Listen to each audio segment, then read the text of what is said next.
भारत और पाकिस्तान के बीच एक बार फिर तनाव बढ़ा है। पहलगाम में हुए आतंकी हमलों के बाद जंग की आशंका जताई जा रही है। युद्ध की धमकियों के मद्देनजर पंजाब के फिरोजपुर में भारतीय सेना की छावनी में ब्लैकआउट रिहर्सल किया गया। ये सिर्फ एक ब्लैकआउट नहीं था, ये एक संदेश था कि हम तैयार हैं हर हालात के लिए, हर चुनौती के लिए और अपने वतन की रक्षा के लिए एकजुट हैं।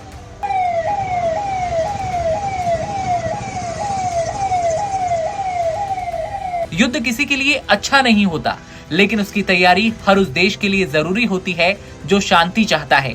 फिरोजपुर की उस छावनी में सेना मुस्तैद थी, लेकिन अब आम नागरिक भी सैनिक बन गए थे, अपने घरों की लाइटें बुझाकर अंधेरे में देश के साथ खड़े होकर।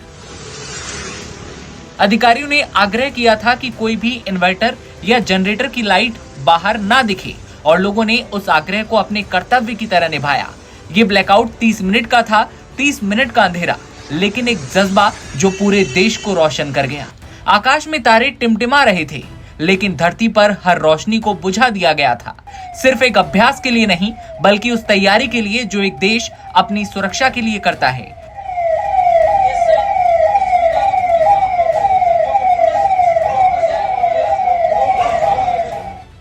छावनी अधिकारियों के लिखे गए एक लेटर में कहा गया कि इस पूर्वाभ्यास का उद्देश्य मौजूदा युद्ध खतरों के बीच ब्लैकआउट प्रक्रियाओं के कार्यान्वयन में तैयारी और प्रभावशीलता सुनिश्चित करना है। ये मॉक ड्रिल ऐसे वक्त में हो रही है जब भारत 22 अप्रैल को पहलगाम आतंकी हमले में हुए आतंकवादी हमले के जवाब में अपनी प्रतिक्रियाएं दे रहा है। 26 निहत्थे पर्यटकों का क्या कसूर था जिन पर अंधाधुंध गोलियां चलाई गई? क्या कसूर था उनका? कहा यह भी गया कि धर्म पूछकर उन्हें मारा गया। पूरे देश में पाकिस्तान और आतंकियों के खिलाफ क्रोध की ज्वाला जल रही है और अब यही आग दुश्मनों को चकनाचूर करके रख देगी। इसी बीच पंजाब के फिरोजपुर में भारतीय सेना की छावनी में रविवार को आधे घंटे के लिए पूर्ण ब्लैकआउट रिहर्सल किया गया। ये सिर्फ एक ब्लैकआउट नहीं था, ये संदेश था कि हम पूरी तरह से तैयार हैं। अभ्यास के तहत रात 9 बजे से 30 मिनट तक सभी दिखाई देने वाली लाइटें बंद करके हर तरफ अंधकार कर दिया गया। अधिकारियों ने निवासियों से कहा था कि इस अवधि के दौरान उनके घरों के बाहर कोई भी इन्वर्टर या जनरेटर की लाइट ना दिखाई दे और लोगों ने इसे एक आदेश नहीं बल्कि कर्तव्य समझकर पूर्ण तरीके से निभाया। पूर्ण ब्लैकआउट का पालन किया गया, जिसकी तस्वीरें भी आप साफ तौर पर देख पा रहे हैं।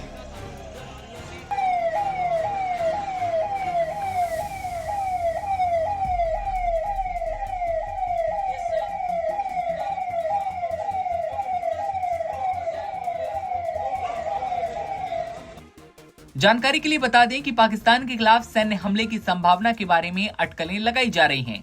हालांकि अब तक कोई आधिकारिक बयान सामने नहीं आया है।